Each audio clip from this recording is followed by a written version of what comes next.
വീണ്ടും ഒരു രാമായണ മാസം ആരംഭിക്കുകയായി. കർക്കിടക ദുരിതം തീർക്കുന്ന നാലമ്പല യാത്രയിലെ പ്രഥമ ക്ഷേത്രമായ തൃപ്രയാർ ശ്രീരാമസ്വാമി ക്ഷേത്രത്തിലേക്കുള്ള ഒരു യാത്രാ വ്ലോഗാണിന്ന്. ഒരുപാട് വർഷങ്ങൾക്ക് മുൻപാണ് ഒരു കർക്കിടകത്തിൽ നാലമ്പല യാത്ര നടത്തിയത്. നല്ല തിക്കിലും തിരക്കിലും പെട്ട് ശരിക്കൊന്ന് കണ്ട് തൊഴാൻ പോലും പറ്റിയില്ല. ദാ വീണ്ടും കർക്കിടകം എത്തി. എങ്കിൽ പിന്നെ തൃപ്രയാർ തേവരുടെ അടുത്ത് പോയേക്കാം എന്ന് കരുതി. ആതിരയും അമലും കൂടെ വരുന്നുണ്ടെന്ന് പറഞ്ഞപ്പോൾ സന്തോഷമായി. കൊടുങ്ങല്ലൂരിൽ നിന്ന് ഗുരുവായൂർ ബസ്സിൽ കയറി തൃപ്രയാർ ഇറങ്ങി. പെട്ടെന്ന് ബസ് വന്നതുകൊണ്ട് വീഡിയോ എടുക്കാൻ പറ്റിയില്ല. 30 രൂപയാണ് ടിക്കറ്റിന്. ബസ് ഇറങ്ങുമ്പോൾ തന്നെ ക്ഷേത്രത്തിന്റെ കവാടം കാണാം. 7 മിനിറ്റോളം നടക്കാനുണ്ട് ക്ഷേത്രത്തിലേക്ക്. ചെറിയ രീതിയിൽ തിരക്കൊക്കെയുണ്ട്. നാലമ്പല യാത്രയുടെ ഒരുക്കങ്ങൾ നടക്കുകയാണ്.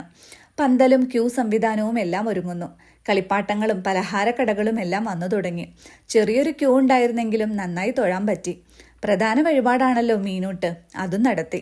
കരുവന്നൂർ പുഴയുടെ കൈവഴിയായ തീവ്ര നദിയിലാണ് മീനൂട്ട് നടത്തുന്നത്.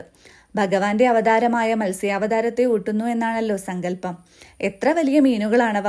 അവയത് കഴിക്കാൻ വരുന്ന കാഴ്ച കാണേണ്ടത് തന്നെയാണ്.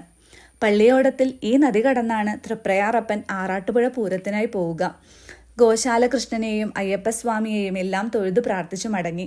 കർക്കിടക ദുരിതം തീർക്കാൻ നാലമ്പല യാത്ര നടത്തിയിട്ടുള്ളവരാണെങ്കിൽ നിങ്ങളുടെ അനുഭവം കമന്റ് ബോക്സിൽ എഴുതണേ.